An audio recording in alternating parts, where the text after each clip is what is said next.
Assalamualaikum warahmatullahi wabarakatuh. Selamat malam, salam sejahtera untuk kita semuanya. Yang saya hormati calon wakil presiden Republik Indonesia, rekan dan teman baik saya, Bapak Dr. Andes Muhammad Yusuf Kalla, senior-senior saya yang berada di depan yang tidak bisa saya sebutkan satu persatu, serta Ibu dan Bapak sekalian. Pada kesempatan yang baik ini, perkenankanlah saya langsung menyampaikan apa yang ingin saya sampaikan. Ibu dan Bapak sekalian, banyak yang menyampaikan bahwa problem kita ini problem masalah infrastruktur. Problem kita adalah problem yang berkaitan dengan hal-hal yang bersifat fisik. Menurut saya, problem besar kita adalah masalah yang berkaitan dengan mentalitas kita.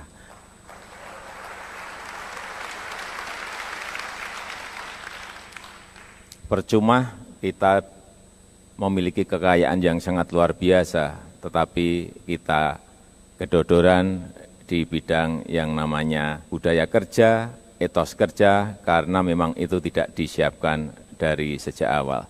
Oleh sebab itu, ke depan, pembangunan manusia, pembangunan sumber daya manusia merupakan hal yang pertama yang akan kita lakukan 5 tahun ke depan. Ini posisi pertumbuhan ekonomi kita. Kalau kita lihat, ya cukup baik. Tetapi kalau kita lihat yang di samping, Gini rasionya 0,41. Ini ada sebuah gap yang semakin lebar antara yang kaya dan yang miskin, antara wilayah yang ada di barat, di tengah, dan di timur. Oleh sebab itu saya kira ke depan yang lebih diutamakan adalah pemerataannya. Pertumbuhan ekonomi penting, tetapi pemerataan juga sangat penting. Ke depan, ini ke depan. Jadi dalam rangka pembangunan sumber daya manusia ke depan, menurut saya yang namanya di SD itu mestinya 80-20. 80-nya adalah pembentukan sikap dan karakter. Tidak seperti sekarang, yang 80 pengetahuan, yang 20 karakternya, terbalik. Kemudian di SMP baru 60-40, tetap karakter masih yang nomor 1. Baru di SMA, SMK mulai dibalik. 20-nya karakter, 80-nya pengetahuan dan keterampilan. Ini menurut kami ke depan seperti itu. Sehingga perlu evaluasi lagi kurikulum kita. Kedisiplinan karakter saya kira harus dibangun sejak awal, sejak anak-anak. Disiplin ini juga harus segera kita perbaiki lagi, karena ini akan menimbulkan sebuah produktivitas yang tinggi. Ini larinya ke ekonomi nanti. Karena kalau manusia-manusia Indonesia itu karakternya baik, disiplinnya baik, akan muncul sebuah produktivitas. Produktivitas ada akan memunculkan daya saing. Ini yang sering dilupakan oleh orang. Dan mental-mental seperti ini akan muncul kalau kita lihat seperti di gambar. Ada etos kerja, ada budaya kerja yang baik. Karena memang sejak kecil sudah dibangun yang namanya karakter, budaya kerja, etos kerja, dan etika. Jadi jangan dipikir bahwa yang namanya pendidikan itu tidak ada hubungannya dengan ekonomi, bahwa pembentukan karakter itu tidak ada hubungannya dengan ekonomi. Ada, saya pastikan ada. Kemudian yang saya lihat, kalau kita lihat negara-negara yang meloncat maju, selalu di dalam kotanya, setiap kota yang saya puteri, baik di Jerman, baik di Korea, di Singapura, di Jepang, semuanya ada yang namanya teknopark. Selalu teknologi itu diberikan tempat, teknologi selalu diberi ruang, teknologi selalu diberi tempat yang paling baik, teknologi apapun. Kalau di Indonesia, saya kira ini karena penduduk kita adalah agraris, pertanian harus menjadi hal yang paling penting untuk kita perhatikan secara serius. Yang pertama yang saya lihat, kenapa petani kita tidak sejahtera. Pertama, mereka terbebani oleh masalah-masalah yang berkaitan dengan harus beli pupuk. Ya, pupuk memang harus beli. Berkaitan dengan pestisida yang mereka harus beli. Berkaitan dengan bibit yang juga harus dibeli. Kalau kita ingin mensejahterakan petani, mestinya mereka jangan dibebani oleh hal-hal yang tadi saya sampaikan. Pupuk yang tidak selalu tepat waktu, pestisida yang harus beli, padahal sebetulnya kalau mereka mau memakai pupuk kompos itu tidak beli. Ini hanya kebiasaan saja. Kemudian kalau mau memakai pestisida alam itu juga ada dan itu tidak membebani kos di dalam mereka berproduksi. Kemudian yang ketiga juga hal-hal yang berkaitan dengan bibit atau benih. Ini kita banyak impor sehingga beban petani itu tidak semakin enteng tetapi semakin berat. Berat karena lahannya sempit, dan yang kedua karena terbebani oleh kos-kos produksi yang tadi saya sampaikan. Yang kedua menurut saya yang berbahaya ke depan adalah yang berkaitan dengan konversi lahan. Dari lahan pertanian, sawah padi, ladang padi, kebun ubi-ubian, hutan sagu, dikonversi ke kegiatan yang lain. Untuk perumahan, untuk industri. Sebetulnya perumahan enggak apa-apa, tapi jangan ngambil yang namanya lahan produktif. Untuk pertambangan. Kemudian pelatihan bagi petani, ini penting sekali. Petani kita ini sudah terlalu lama kita biarkan. Mereka kerja apa ya dibiarkan, mereka mencangkul ya dibiarkan, mereka pakai pupuk apa juga tidak pernah ada yang memberikan kawalan, memberikan bimbingan. Dulu ada yang namanya PPL, petugas pertanian lapangan. Ini mestinya mendampingi terus petani, sehingga mereka selalu diarahkan dan diberikan bimbingan.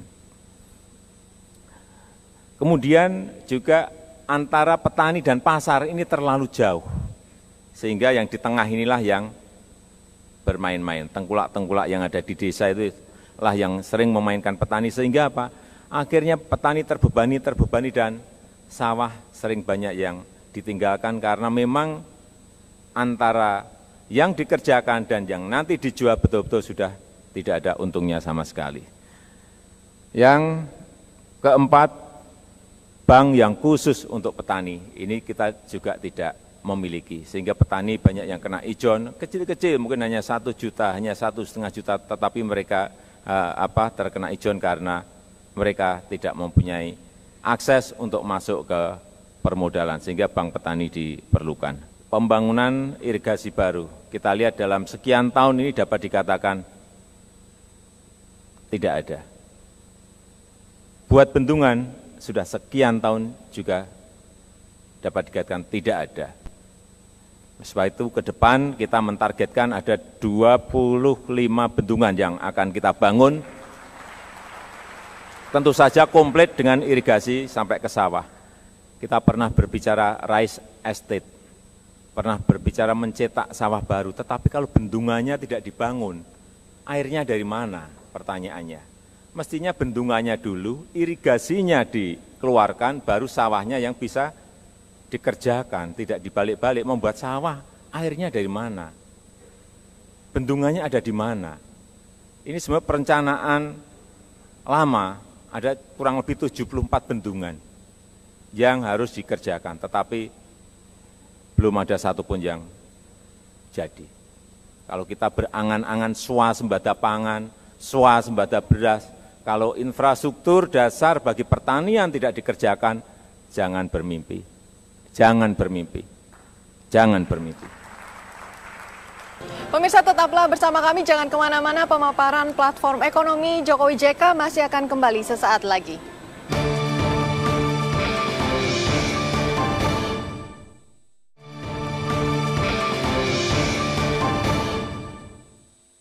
Dan yang kedua mengenai energi.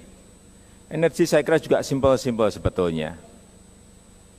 Kita ini terlalu tergantung kepada BBM, listrik tergantung pada BBM. Padahal kalau bisa kita alihkan ke gas, bisa kita alihkan ke batu bara, ini langsung jatuh. Subsidi kita langsung kita dapat 70 triliun dari listrik kalau kita bisa mengefisienkan subsidi APBN kepada listrik, tetapi tidak tahu kenapa tidak dilakukan. Bapak Ibu tahu kenapa tidak dilakukan? Karena ada kepentingan, hanya itu aja.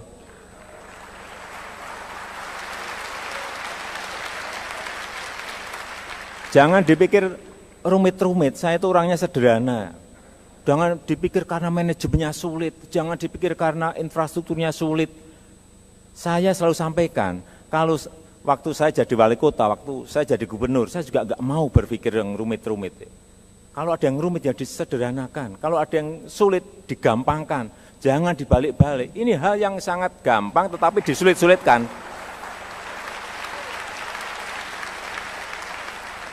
Karena tidak ada niat dan tidak ada kemauan. Ngerti ini, jurusnya udah ngerti semuanya, dah tahu. Orang pinter-pinter semuanya banyak, tahu, tapi ada kepentingan di sini. Hanya itu aja kuncinya.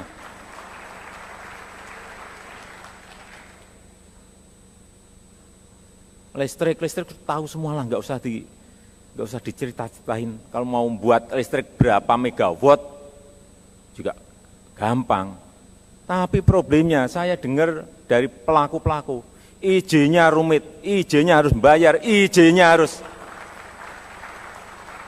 datang ke sini, balik ke sini, datang ke sini, loncat ke sana. Ya kalau seperti itu tidak diselesaikan dan tidak ada komitmen yang jelas, tidak ada niat yang jelas, tidak kemauan yang jelas, ya sampai kapal itu muter, nggak rampung-rampung. Jadi pimpinan tuh jangan rumit-rumit itu. Kalau saya mesti saya beri target, menteri pasti saya beri target. Targetnya sekian tahun, misalnya ini, listrik harus terbangun sekian ribu megawatt. Kalau enggak, misalnya 10.000, berarti per tahun harus 2.000. Kalau kita lihat setahun aja enggak hanya dapat 100, ya maaf. Yang ngantri ingin jadi menteri itu ribuan.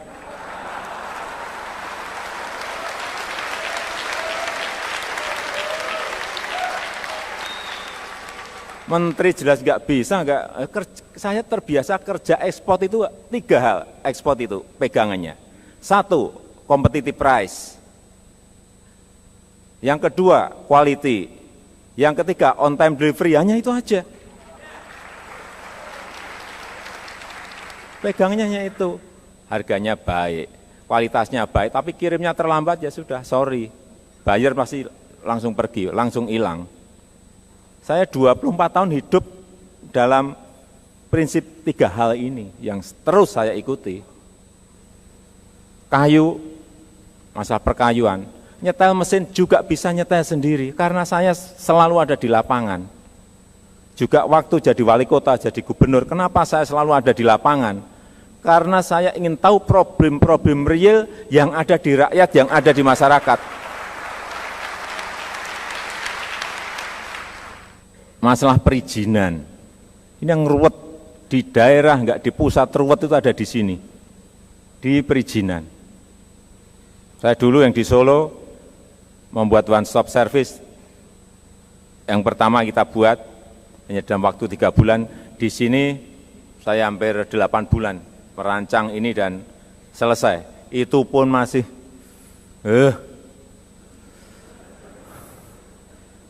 nggak gampang memang, nggak gampang. Selalu kita kontrol, kita awasi, kita cek. Belum juga bisa 100% sesuai yang saya harapkan. Tetapi paling tidak sudah ada perubahan. Dulu siup, ngurus siup bisa sebulan, bisa 2 bulan, bisa 3 bulan, tergantung berapa yang diberikan. Sekarang jelas, syaratnya jelas, bayarnya jelas, 5 hari harus selesai.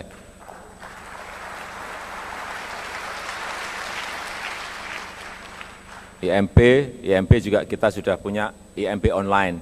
Jadi Bapak Ibu kalau mau bikin IMB dari rumah aja, nggak usah datang ke kantor. Kalau datang ke kantor tawar-menawar. Apa sih yang nggak bisa kita online kan itu loh. Zamannya zaman IT kayak gini masih orang ketemu orang gitu loh. Ini kan hanya apa? Kembali lagi apa? Mau atau tidak mau, niat atau tidak niat, hanya itu aja. Dan ini juga bisa dinasionalkan, bisa. Semua daerah harus online, bisa. Bisa. Izin online. Kemudian yang di sini pajak, restoran pajak, hotel, semua di online kan bisa. Sekarang juga sudah kita mulai tahun kemarin kita pakai e-budgeting, e-purchasing, e-katalog, pakai e-audit, kita semuanya. Saya nggak pinter, i-ian itu nggak pinter saya. Online juga nggak pinter-pinter amat lah, tapi saya bisa panggil programmer. Saya minta budget bisa dikontrol, gimana caranya? Oh bisa Pak, pakai e-budgeting, buatin, 2 minggu rampung. E-purchasing, buatin, nggak ada 3 minggu rampung. Anak-anak muda sekarang pinter-pinter banget, masalah kayak gini gampang banget itu loh. Ini perintah ini hanya masalah perintah saja kan. Membangun sistemnya, kemudian memberikan kepada kantor, ini dilaksanakan, dicek, sampai ini menjadi sebuah budaya kerja. Kalau sudah, baru bisa ditinggalkan. Tapi harus dicek terus. Infrastruktur, tadi juga sudah disampaikan. Ini yang saya lihat. Saya berikan contoh harga produk semen. Di Jawa hanya 50.000 sampai 60.000. Saya lihat di Papua harganya bisa 1 juta sampai 1,5 juta. Bayangkan, di mana rasa keadilan kita? Karena tidak ada manajemen distribusi logistik yang berasa keadilan. Dibiarkan saja yang di sana biarin, harganya mau 500.000, mau 1 juta, nggak ada. Sehingga menurut saya yang namanya pembangunan tol laut itu mutlak dikerjakan. Ini gambarnya. Dari ujung barat sampai ke ujung timur. Ada kapal ini diperlukan. Karena apa? Kalau tidak, barang yang ada di Papua, produk-produk pertanian, produk-produk hutan tidak bisa dibawa ke barat. Begitu juga produk-produk manufaktur atau produk-produk yang ada di Jawa, di Sumatera juga tidak bisa dibawa ke timur. Kita ini negara maritim, nggak punya tol laut. Yang kita urus adalah tol darat. Yang di darat pun seharusnya adalah double track kereta api untuk juga mengefisienkan harga transportasi yang ada.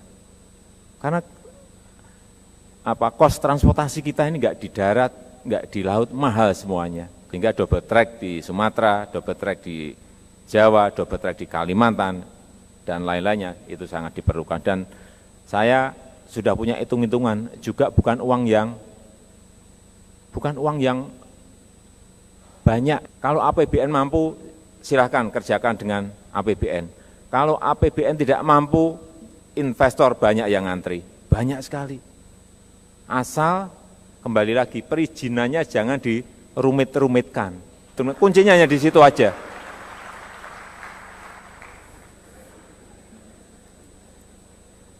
Kalau ekonomi ini akan baik, Bapak Ibu. Kalau ekonomi ini baik, yang diperlukan adalah menjaga stabilitas. Saya meyakini kalau hal-hal yang sederhana tadi, hal-hal yang rumit-rumit tadi disederhanakan, hal-hal yang sebetulnya mudah itu lebih digampangkan. Saya kira untuk mencapai pertumbuhan ekonomi 7 juga bukan sesuatu yang sulit. Bukan sesuatu yang sulit. Asal dengan catatan, asal jangan ada faktor-faktor eksternal yang mempengaruhi. Bukan sesuatu yang sulit. Tetapi kalau ekonomi sudah nantinya berada pada posisi yang baik, perlu yang namanya stabilitas keamanan. Sehingga ke depan kita jangan TNI kita, TNI Polri kita jangan seperti sekarang. Kita harus bangun TNI kita, pertahanan kita agar kita bisa bangga bahwa negara ini memang mampu dan kewibawaan negara ini juga ada. Dengan cara apa? Kalau yang lain-lain mungkin mau beli ini, mau beli ini, mau beli ini. Kalau saya cukup beli drone 3 dulu cukup. Ini pesawat tanpa awak. yang dipasang di 3 wilayah itu. Dengan pesawat tanpa awak ini, dengan drone ini, komandonya bisa di Jakarta, komandonya bisa di Bandung, komandonya bisa di Makassar, atau di 3 wilayah itu, saya kira nggak ada masalah. Dan juga dengan drone ini bisa untuk hal-hal yang berkaitan dengan ekonomi, bisa untuk memantau illegal fishing, bisa dipakai untuk memantau illegal logging, bisa juga dipakai untuk memantau kebakaran kalau ada. Bukan hanya untuk pertahanan. Jadi ada drone di sana, masuk ke satelit, satelit masuk ke pusat komando, bisa ada sasaran apa, tinggal diperlukan apa, apakah pesawat tempur, apakah kapal perang di laut, ataukah darat, bisa dilakukan untuk urusan pertahanan, tapi juga bisa dipakai untuk urusan ekonomi, tadi yang saya sampaikan. Kemudian saya kira penting sekali juga kita ini menjaga inflasi. Inflasi ini sering kita tidak berikan porsi yang baik, padahal percuma pertumbuhan ekonomi baik tetapi inflasinya juga tinggi, nggak ada artinya. Dan inflasi itu apa sih sebetulnya? Kalau saya hanya menjaga pasokan, kemudian mengontrol manajemen distribusinya. Saya pernah lakukan di Solo, selalu saya cek stok di distributor, kemudian saya cek distribusinya benar atau enggak benar. Pernah kita inflasi hanya 1,53%, terbaik di Indonesia saat itu. Artinya ini juga pekerjaan lapangan. Kalau itu dilakukan, pertumbuhan kita misalnya 6% atau 7%, inflasinya hanya 1,5%, ya itu baru dapat kita. Kalau ini tinggi, ini tinggi, ini juga lebih tinggi, ya nggak ada artinya. Saya kira kita sepakat bahwa pertumbuhan ekonomi itu penting untuk menciptakan lapangan pekerjaan. Oleh sebab itu, yang namanya investasi harus dibuka seluas-luasnya, investor harus diberikan ruang yang seluas-luasnya, sehingga lapangan pekerjaan akan tercipta di mana-mana. Saya kira itu yang bisa saya sampaikan pada kesempatan yang baik ini. Terima kasih. Selamat malam. Wassalamualaikum warahmatullahi wabarakatuh.